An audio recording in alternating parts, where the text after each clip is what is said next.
Hello, everyone. I'm Nancy Brody, a proud board member of Schools for Children for a very long time. I'm the session host for Asking for Accommodations, getting the support you need when you need it. I just want to take this opportunity to apologize if I mispronounce anyone's name. I too am learning disabled, and for some reason, I sometimes still have trouble with names. So that being said, Regina Carey and Iram Chowhurley are providing technical support. And if you have any problems, please send a note to support@differentchoices.org. Thank you for joining us for this Different Choices Fair panel. It promises to be interesting, lively, and also very informative. I will introduce you to our Schools for Children Executive Director in a moment. But first, and he will also then turn over and introduce you to the moderator and the panel. But just a few housekeeping things first. We're putting them in chat also to make it easier for everyone. If you have any questions for the panel, please add your questions and answers, not to the chat. If you want to ask the presenters a question anonymously, just message Iram directly and we can ask for you.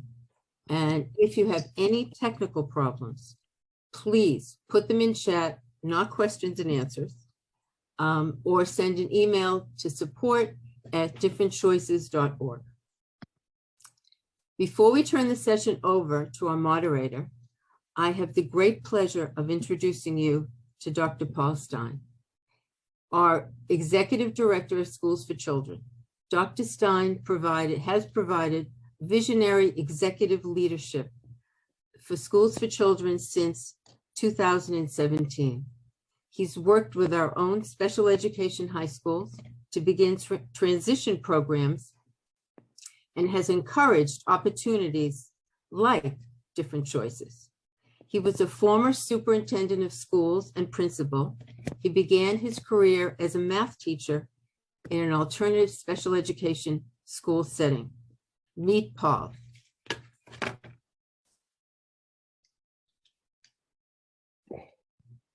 Thanks, Nancy, and thank you for your long-standing leadership on our Board of Trustees and for the pivotal role you played in creating and expanding Different Choices. Through it, students and their families learn how to access supports, which is especially important given the loss of services they may have grown accustomed to in high school. These accommodations will help them enter college and the world on solid footing.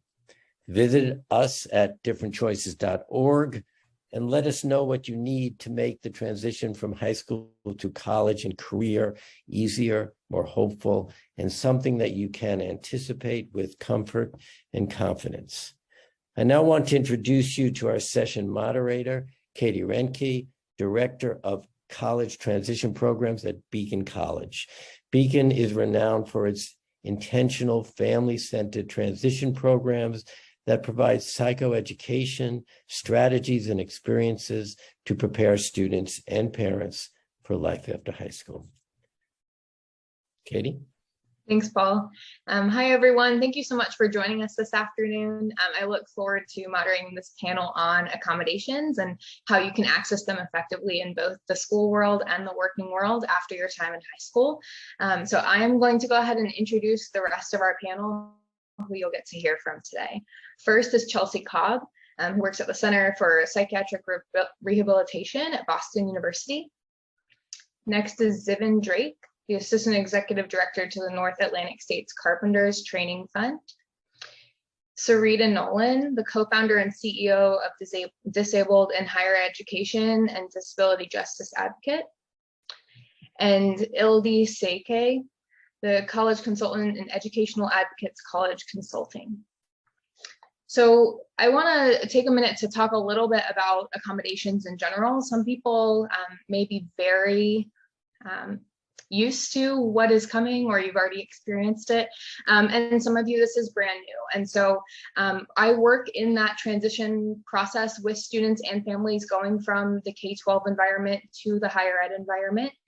And the biggest change for families is that you change laws of support when you go from the K-12 environment and then step out of high school. So you will be now under the Americans with Disabilities Act to receive accommodations.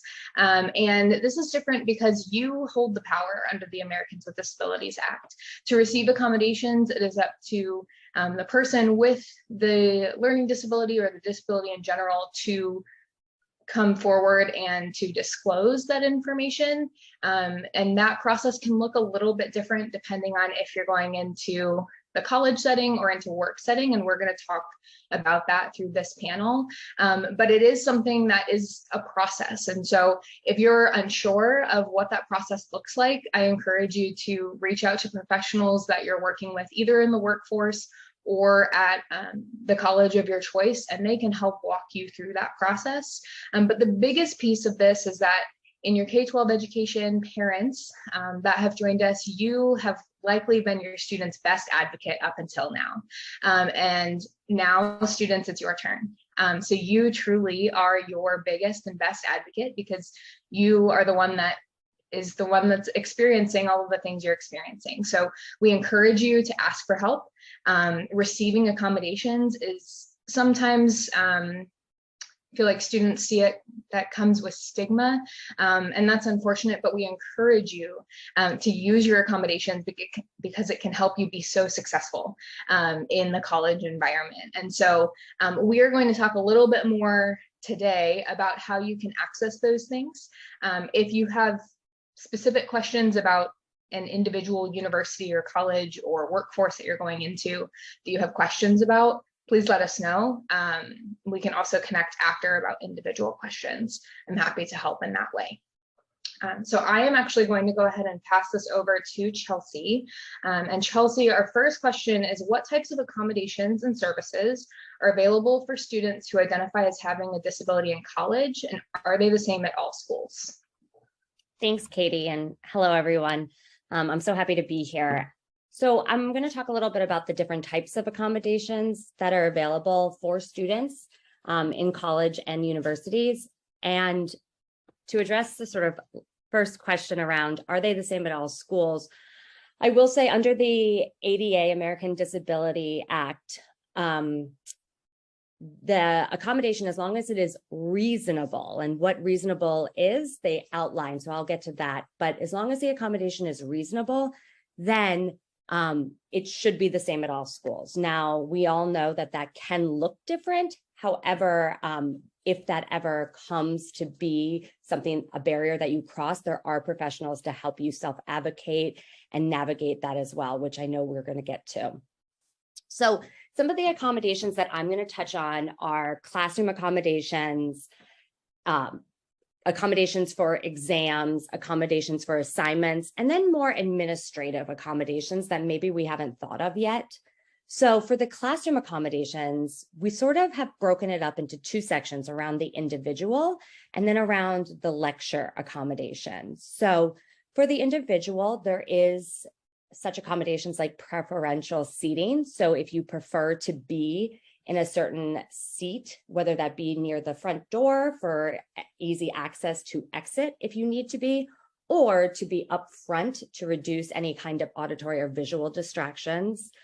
There's also accommodations around a coach or mentor, or even an assigned classmate, somebody who can accompany you not only to class, but also help you within that classroom. So whether they be taking notes for you or providing informal support, there are options to either have sort of more of a coach or mentor, or a peer do that. Something that I love to tell students is beverages permitted in class, because I think oftentimes if you are feeling anxious, you might get a dry throat, or you might also feel nervous, and having something cool to hold on to can be helpful. And also in terms of maybe feeling tired due to numerous reasons that we could think of, you can always use that to alleviate some of the exhaustion that you might be feeling. Another accommodation is early availability of syllabus and textbooks. And this is really important, especially when you're navigating what classes to take. If you get the textbooks and syllabi early, then you're better able to navigate, okay, is this a class that's going to help me achieve my goals around strengths? And also, what are the potential barriers I might see for myself in this class?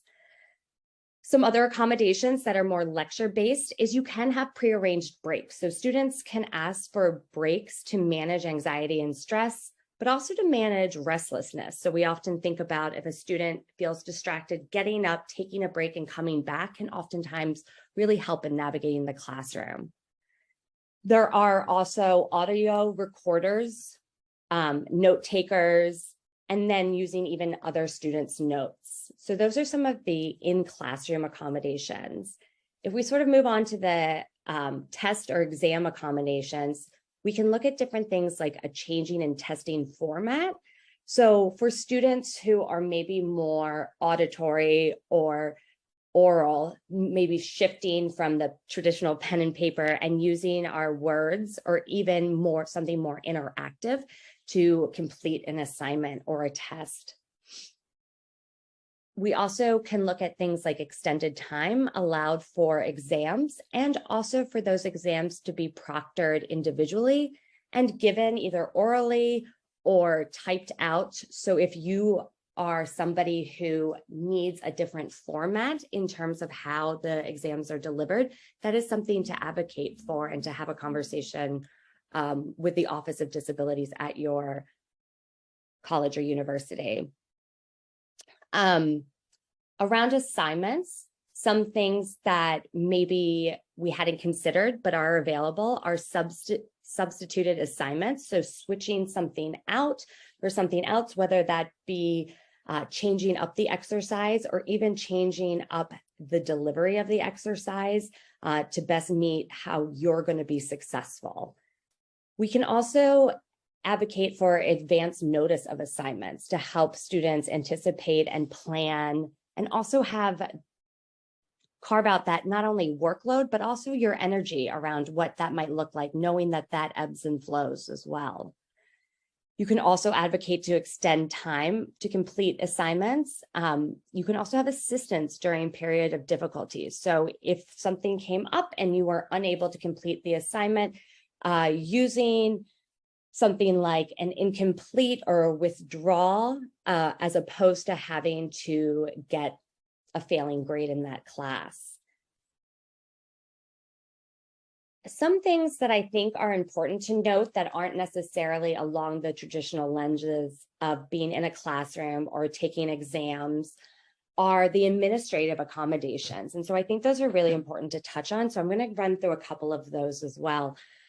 So there are the availability to provide on-campus assistance with any kind of registration or financial aid form. So somebody really sits with you and helps you navigate those forms and helps you in terms of not only navigating them and filling them out, but also then submitting them to the right person, and following up on that process is really something that can be crucial for a lot of students.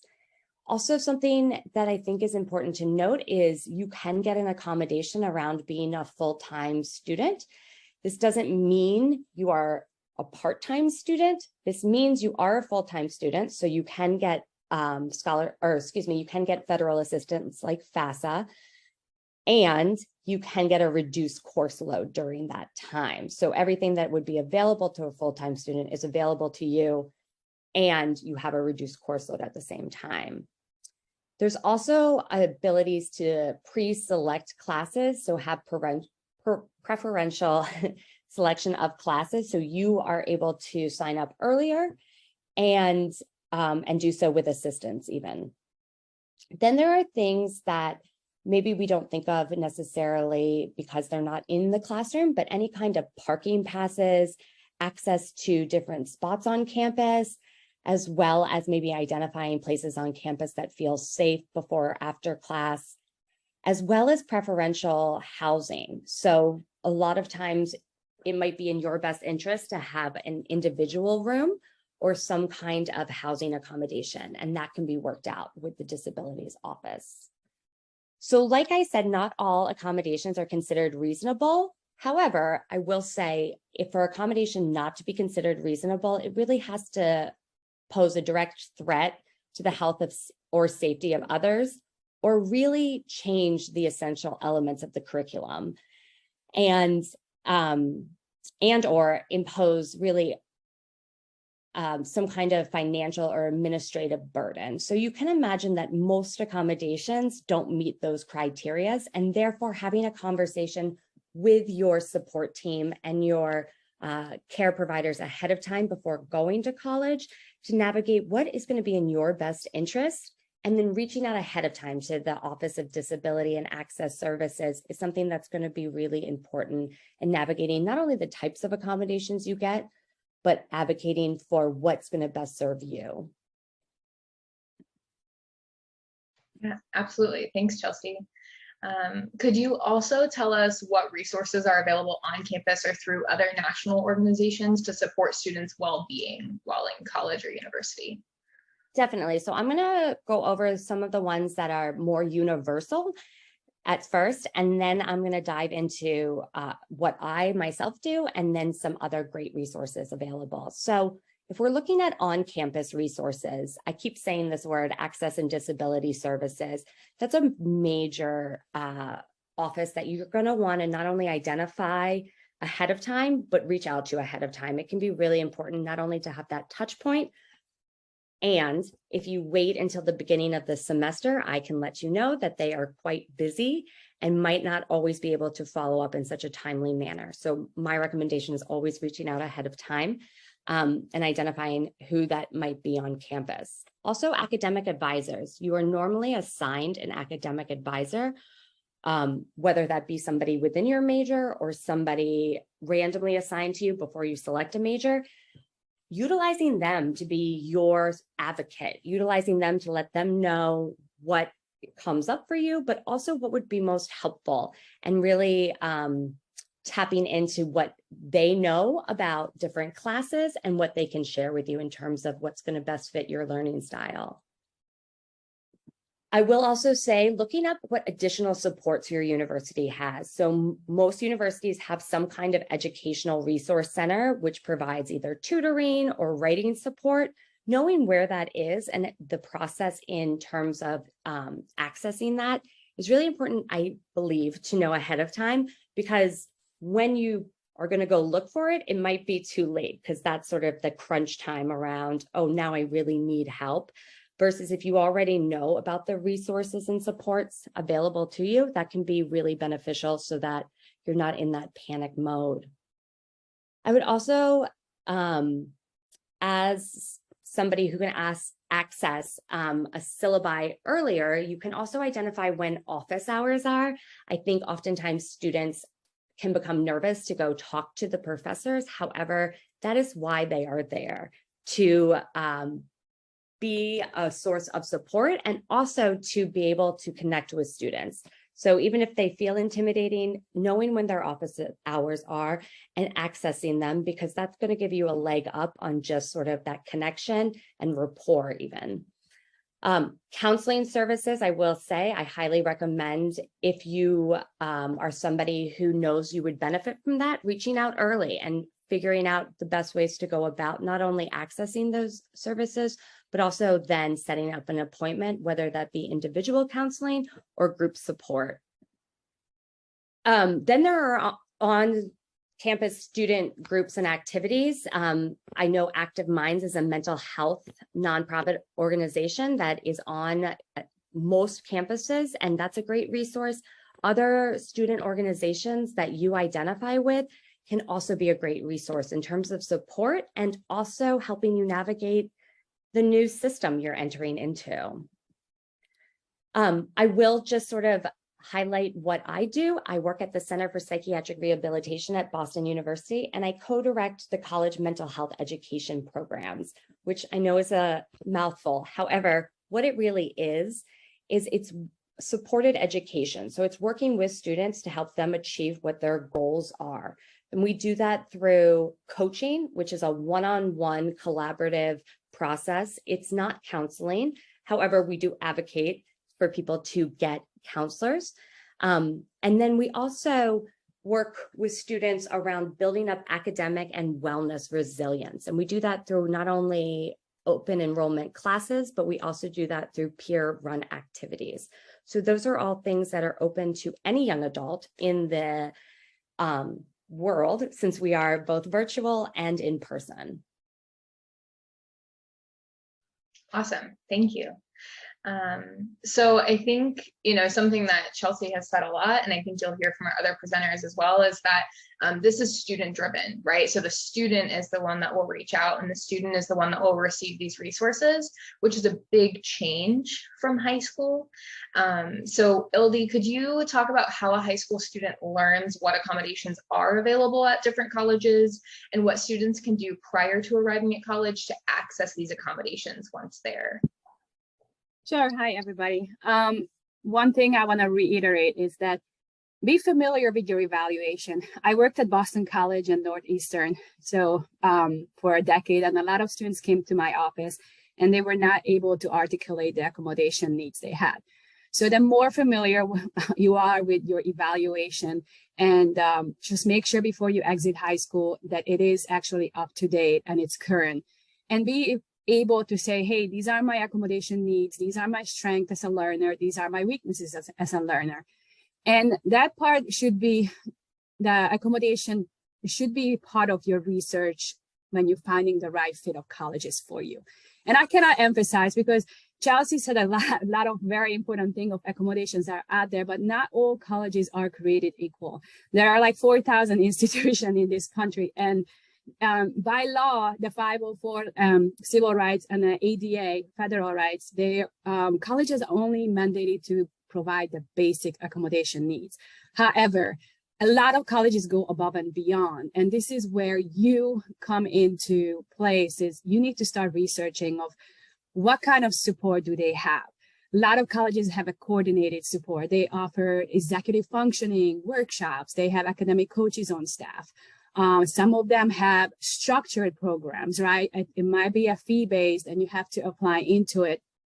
Like some colleges like University of Arizona, you apply into their SOL program, which is a structured program. At the same time, you're applying into the institution.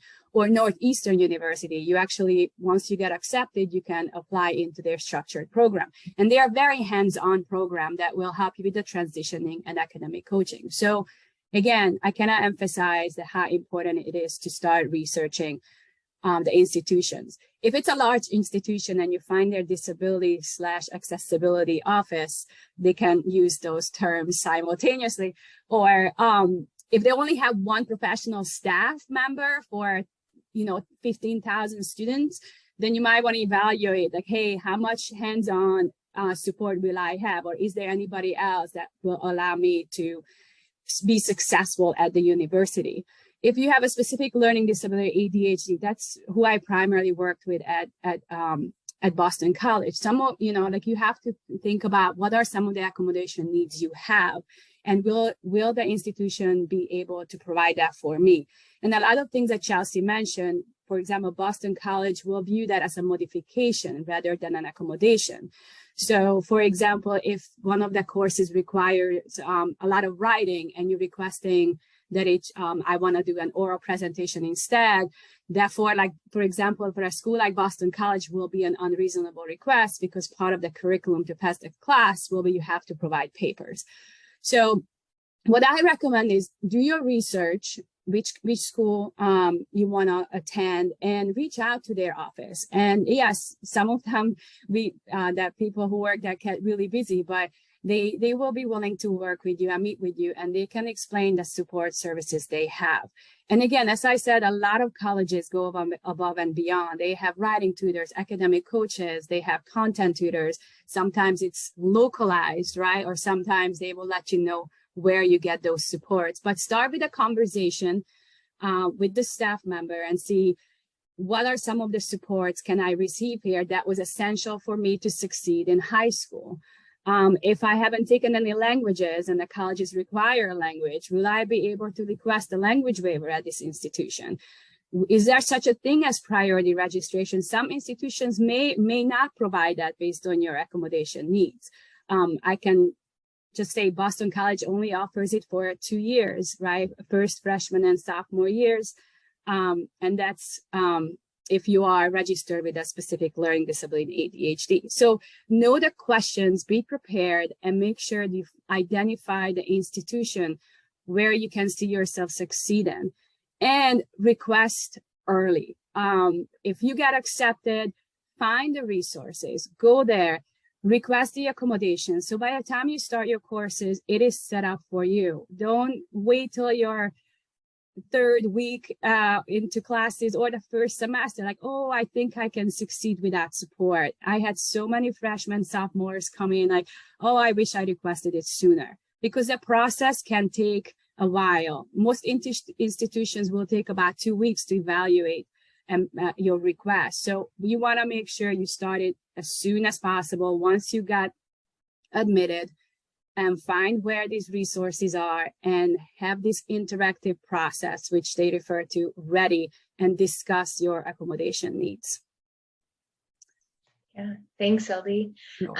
So a really good opportunity is actually when you go on a campus tour, right? Express your desire to meet with the Office of Disability or Accessibility Services while you're visiting, and they likely will help you set up that opportunity to meet with those professionals.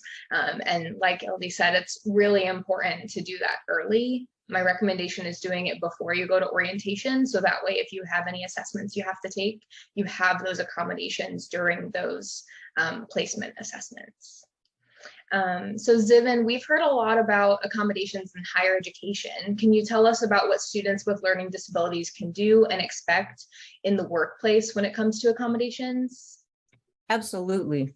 First of all, thank you for having me. Good afternoon, folks. My name is Zivin Drake. I am the Assistant Executive Director to the North Atlantic States Carpenters Training Fund.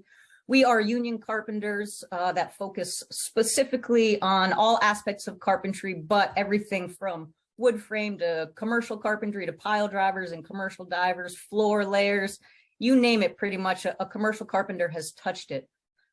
As far as our job sites go, like everybody has said here, not all job sites are created equal, not all apprenticeships are created equal. And I really, really encourage you folks, if you are interested at all in a career in working with your hands, the trades might be for you. This is a really interesting and exciting time for careers in the trades. I think people are more interested now in making a really great living using their hands and working with some of the really cool new systems and processes that are coming through and down the pike. So as far as job site accommodations, I can't speak too much to that. I can focus primarily on our apprenticeship program and accommodations that might be available to you. Please understand that our 4-year apprenticeship program is a mix of on-the-job learning as well as classroom instruction. When I say classroom instruction, I mean you're pretty much going to be working in our shops hands-on. The vast majority of folks that join the trades, myself included, came around by realizing that we like to work with our hands in a dynamic environment on our feet, and sitting in front of a computer typing papers really isn't where we want to be and where we thrive. I do have a 4-year degree. I was an anthropology and sociology major, so I can speak to all of those papers that you write, and I fully appreciate and understand that this might not be the place for everybody. So with that, joining an apprenticeship program and starting a career in the construction trades is a really great way to make a living. You will be on your feet all day, working with your hands, using tools in a fast-paced, pretty dynamic environment where things are always changing. So understanding and doing your research on the front end to kind of plan as best as you can what that's going to look like for you is crucially important. And again, I cannot reiterate that hard enough, as all of our panelists so far have done. While you're at training or school with us, we do 4 10-hour days. So you need to expect, and again, please remember that our program is very different from some of the other carpentry apprenticeship programs out there. So what we do as carpenters and apprenticeship might be different from plumbers or electricians, so on and so forth. But we do 4 10-hour days in our shops. We're 4-year programs, so you'd come to school for 1 week every 3 months. So roughly 4 times a year, you could plan on being in our shops for a really structured week of training. We understand that working out in the field is sometimes fast-paced, it can be stressful, and it can be hectic. It's a rigorous job site out there, and production is really important. But coming to school is the time and the opportunity to slow everything down, ask questions. There are no dumb questions when you come to school, right? That is the absolute your time to shine. Our class sizes are very, very small. We are typically 10 to 12 in a class maximum. So you will get a lot of one-on-one training, a lot of one-on-one instruction, extra help as needed. The only time you're really going to be in a book, learning book style, is if you're taking an OSHA 30 or maybe a blueprint reading class. Otherwise, you're up and moving around. The best thing that I can suggest that you folks might do is to establish a work history for yourself. We're looking for individuals who are reliable and dependable, and knowing that you're going to show up and you're interested in this type of work is really important. So even if you're graduating from high school and you don't have a long established work history yet, having any type of work history proves and suggests to us that you're able to show up and be reliable and be counted on, which is more than half the battle in careers in construction. We also recommend, if you're at all inclined or interested in the trades period, there are a lot of pre-apprenticeship programs that are out there right now. There is a lot of grant money being thrown towards skilled trades education right now. Do a little research and try one of these pre-apprenticeship programs. They vary in length. Most of them are free. Some of them have income restrictions, but do some homework around the area that you live and see what pre-apprenticeships might be available to you. Some pre-apprenticeship programs dabble in all different aspects of the trades. They might get you your hands into carpentry as well as plumbing or pipe fitting or electrical work, laborer work. Some are a little more focused. We have a few pre-apprenticeship programs that we have put together, my organization in collaboration with other community groups, so on and so forth, that focus solely on carpentry. So if you know that you are interested in carpentry and you want to focus on that for 3 months and really try this on before you commit too much to a 4-year program in a full apprenticeship, I really encourage you to go that route as well. The more homework and more research that you can do, again, like all of our panelists so far have said, the better. You know, you can research all day long. We fully understand that, but when you actually get out there, life can be different. I would recommend that you advocate for yourself. If you know that you have, you know, you're not great at looking at a piece of paper and reading those test questions, we are happy to read them to you, but we can't help if we don't know. So please let us know how we can help. We're happy to, but again, if you are at all inclined towards working with your hands, being on your feet, teamwork is a really big part of working in the trades as well. You're going to work alongside a whole host of people that may or may not look like you. There are 6 billion of us on the planet, and all of us can do the job a different way, but it's about working together as a team to build as a team and step back at the end of the day and say, hey, despite all of our differences or all the different walks of life that we came from, we built this building or this bridge or this offshore wind farm. That's really what carpenters are about. We're proud of what we do. We love to work with our hands, and it's a great place to be if it's for you, just like everything. So I highly encourage you, if you're an active type individual and you're not so set on a structured school classroom environment, think about a career in the trades, because this is a great place to be. Awesome. Thank you, Zivin. Sarita, what if a student has never been identified as having a learning disability or mental health condition until they have completed high school? How can they advocate for themselves in higher ed or the work world? Thank you so much for this phenomenal question. And I think that the first step has to be awareness within this process. Because let's imagine this bottle of water as a disabled person with a mental health disability or invisible disability like chronic pain. You might have ableism, which influences externally on how people may see you, but internalized ableism is how you see yourself, like what happens when you open yourself up. Will someone judge you? Will they say that you're not disabled enough to require these accommodations? I want to first say that you are enough. If you are having any mental or physical health challenges or struggles where you feel like you may benefit from accommodations, know that that is not a special treatment, that this is your right. You have every right to have the same access to accommodations as someone would have had through high school. It'll just look a little different through college, and realizing that you can ask for that. You just go through the same pathways that have been discussed earlier in this conversation to Office of Students with Disabilities or whatever it may be called at that institution, and your doctors and your therapist, whoever you've been working with, who you've built this trusting relationship with, make sure you have those forms and have them fill them out. And advocating for yourself in higher education it's very different because you have a different set of laws within K through 12, which makes it more of a supportive place. Realizing that you may experience some discrimination within higher education or even in the work world, and knowing that you have the right to ask for that, like make sure you have that strength within yourself and developing community. Like one thing I love about disabled in higher ed is that we are a community, 11,000 strong across the world.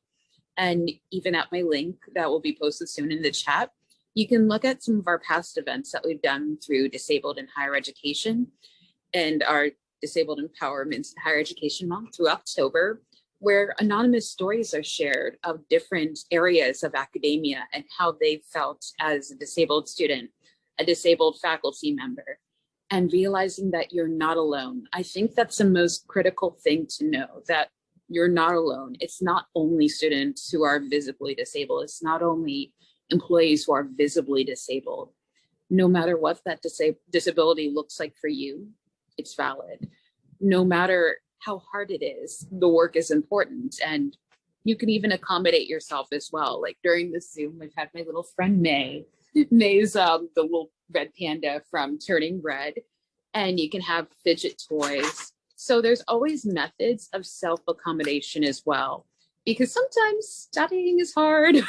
Sitting and watching videos can be hard. So things to keep you comfortable, to keep your mind engaged and focused. So find the ways that others can support you, but also find the ways that you can support yourself and create a healthier environment for you. Even if notes in black and white are too boring for you, or it's hard to focus on them, get colored pencils, get some colored markers. Do what you can to make yourself excited for whatever pathway you've chosen. And just know you can do this. Your dreams are enough. Follow your heart and go with those who are willing to support you. And don't listen to the naysayers. No matter what is said, you are valid. You deserve to succeed. And more than that, you deserve to thrive. Thank you so much for having me.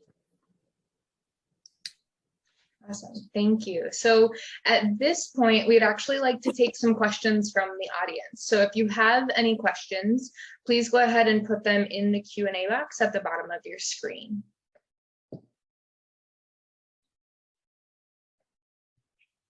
We do have one question that's been asked, and I think Ildi, and then maybe Chelsea, if you have anything to add to it.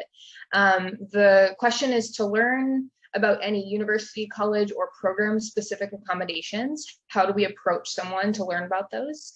And then do we first apply for a program and after acceptance we ask for accommodations, or you do them at the same time? Great question.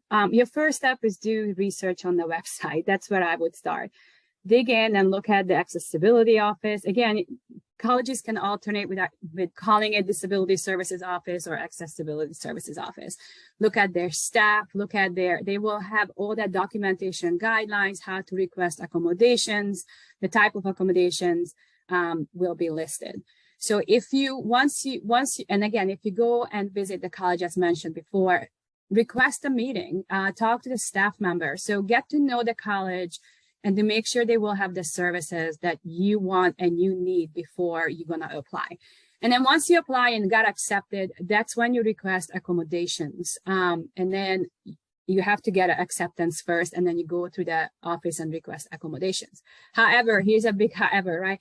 If the college has the structured program that I have mentioned before, and that's aside, it's not part of the Disability Services Office, but they work very closely with the Disability Services Office, and they provide additional support.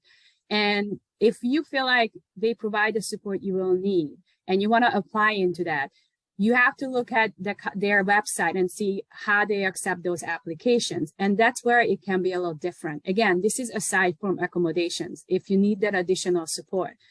For example, Northeastern University has an additional support services, but you have to be accepted first to the university before you apply.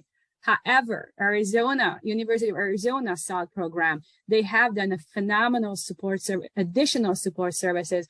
You have to apply at the same time as you're applying into the college, right? So that's where the research becomes very important for you. But to request accommodations, you have to be accepted to the university first.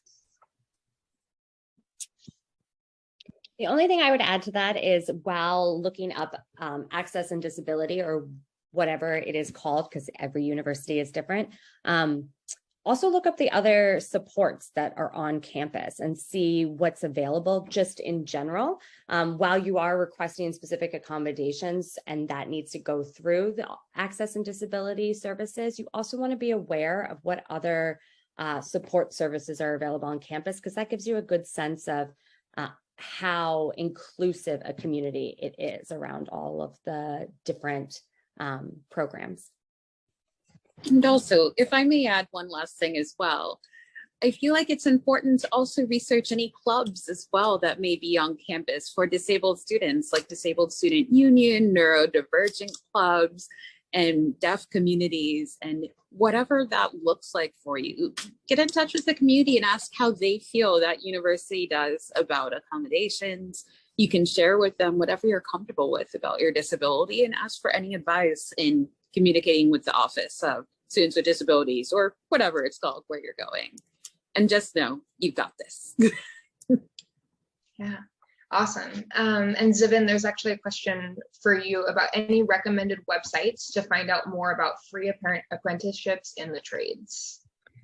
Yes, so apprenticeships, I would just Google, I would recommend going Union with, if you're thinking of an apprenticeship, I would highly recommend Union. You will earn a great quality of life, great benefits, so on and so forth.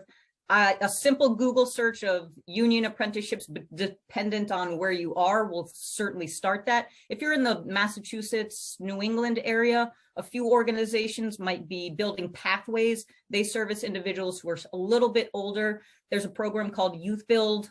They have arms all over, Boston, North Shore, South Shore. They cut off their pre-apprenticeship at age 24, I believe. So if you are a recent high school graduate and you're up to age 24, check out Youth Build. If you're in the Rhode Island area, there is an outstanding pre-apprenticeship program called Building Futures. We have a great relationship with them. We have a great relationship with all of these folks. But other than that, just, a simple Google search of pre-apprenticeship programs close to where you are. And certainly I am happy to answer any questions if I can figure out how to get my email out to the group. Hit me up with any questions that you have regarding a full 4-year apprenticeship program or a pre-apprenticeship. These are really outstanding stepping stones that will help you sort of open the door for yourself, get out of the comfort zone a little bit. And I think you'd be really, really surprised at the opportunity out there, both personally and professionally. We also have articulation agreements with many colleges in the area. So joining an apprenticeship right now and becoming a tradesperson doesn't close the door to higher education to you in the future. If you so choose to go to Wentworth or Ben Franklin Institute of Technology, or a lot of the SUNY, Alfred State for our New York State constituents, that door is open to you as well. You might find that a couple years into apprenticeship, you're really ready to take that next step. And there are certainly avenues that we can help you explore should that time come. So I'm happy to put my email somewhere if someone just guides me as to how and where I might make that happen. Do not hesitate to reach out. Anybody out there, I'm happy to point you in any direction that you may need. Awesome, thank you. Are there any other questions at this point? I don't see any in the Q&A, but this is your chance to hear from our wonderful panelist.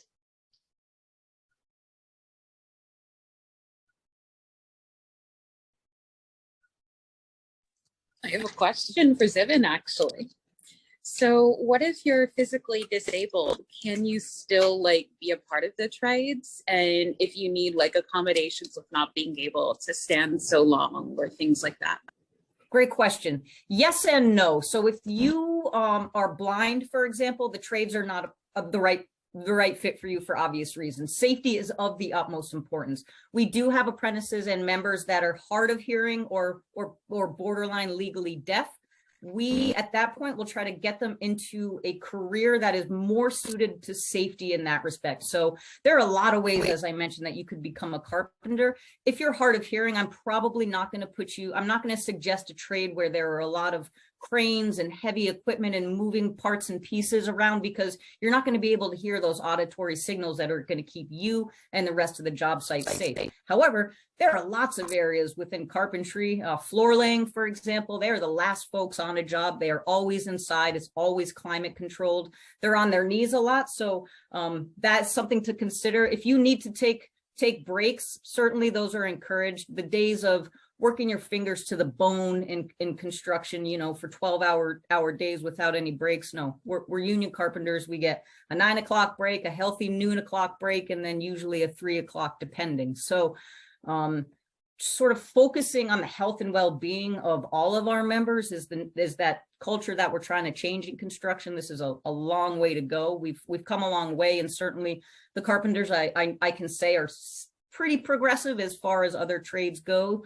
But we are really trying to remind folks that it's not about working 60 hours a week and selling your soul to the contractor. Have a quality of life and take care of yourself. But certainly physical limitations are not a concern. That's not quite the word I'm looking for, but something to be considered. Absolutely. If you cannot be on your feet for 8 hours a day, and that's really going to be a struggle, probably not a good fit for you. If you need a slight accommodation here and there, let us know and we can have that conversation. Awesome. Zivin, there's another question for you. Are there good search criteria that you can use to find vocational or technology schools offering accommodations? I have never been asked that question. So again, I don't want to pass the buck on to somebody else. So if that individual, if I can be connected to that person, maybe after the chat or what have you, I would, I'll definitely give my due diligence to that question. Okay, awesome. And then if you could just say your email out loud, we'll put it in the chat. Oh boy, everybody ready? There's going to be a lot of letters. All right. Z Drake, as in first initial, last name, at NASCTF, as in North Atlantic States Carpenters Training Fund. Z Drake at NASCTF.org.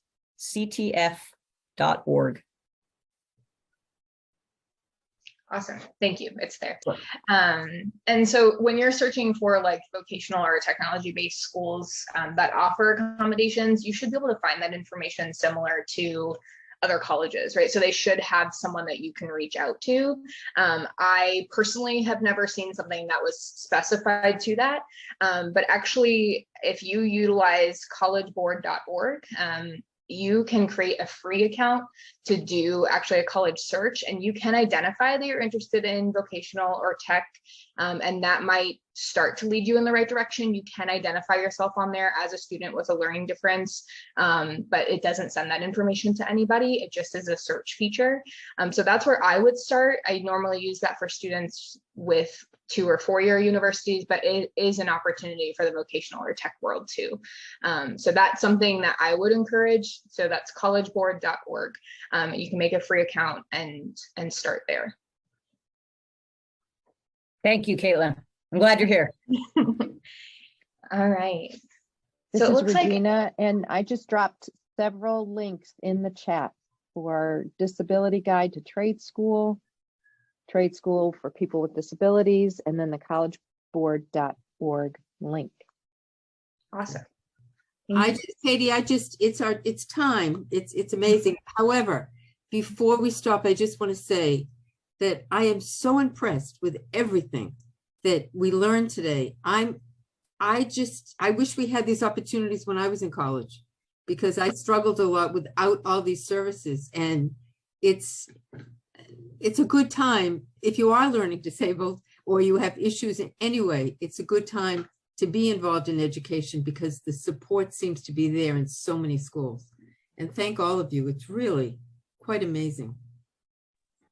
And also, Nancy, more if I may ask a quick question, there was one question in the chat that I think is absolutely critical of what if the professors won't accommodate? That's a good question. Right. Because I thought that absolutely needed to be said here. So apologies for my interruption, but having your accommodations approved by an Office of Students with Disabilities does not automatically mean that automatically removes your professor's biases towards students with disabilities. You may have to go back to your Office of Students with Disabilities or whatever office gave you those accommodations to let them know that you're having an issue with this professor. There were points when I was even like having my PTSD acted because how much struggles a professor was giving me. So you have to advocate and push for yourself a little bit harder if that professor is being a bit obstinate and not allowing your accommodations to like happen. Like for quiz accommodation, there was one time I had a professor say, if you can't do the quiz at the assigned time, you won't be able to do the multiple choice and fill in the blank. We're going to make it harder for you, which doesn't meet your rights. You have every right to that accommodation. Right. So make sure that you have your office that assigned you those accommodations fight with you for those accommodations. You are never alone with a professor who's trying to deny you your accommodations. That's really important. Right. Well, I'm just gonna end by saying I hope that everybody that's participated has found this session as valuable as I did. I think it's just amazing. And thank you so much for all of you being a part of it. And don't forget to visit our exhibitors showcase. And once again, thanks each and every one of you. And those of you who are out there involved, who've gotten involved and joined this panel. Thank you.